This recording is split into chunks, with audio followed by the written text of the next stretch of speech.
super band, I would pick a very light resistance band, and you want it mounted. So you can either put it between, you can close it in your door. If you have a squat rack, you can put it on. If you have like an exercise bike, a treadmill, anything you can hook it on will be great.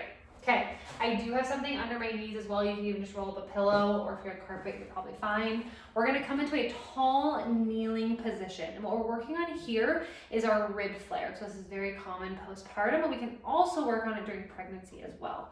So what we're going to focus on is as we push the band up and out away from our body, which we'll do in a minute, we wanna focus on keeping these ribs nice and tucked down. So thinking ribs stacked over hips, hips stacked over pelvis. So we're gonna work on core engagement and keeping those ribs down the whole time. We're also gonna utilize our breath in order to do this. So what we're going to do is we're gonna start with the band here at shoulder height. We're gonna push the band out away from us, and we're gonna take a big exhale here. When I exhale, I'm gonna encourage that core engagement and keeping those ribs down. Okay, now we're gonna go into an overhead movement. As we do this, we're gonna do the same thing. We're going to exhale.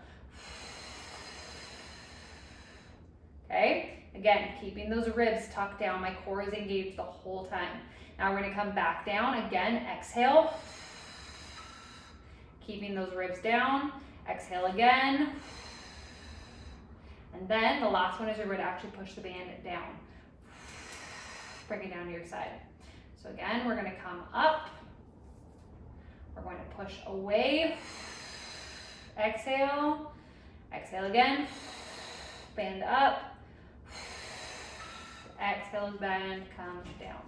Keeping those ribs nice and tucked the whole time. The other thing that you want to avoid is pushing down into that pelvic floor. So as you exhale, as the core engages, I also want you to think of gently, very gently lifting that pelvic floor versus pushing all of your pressure down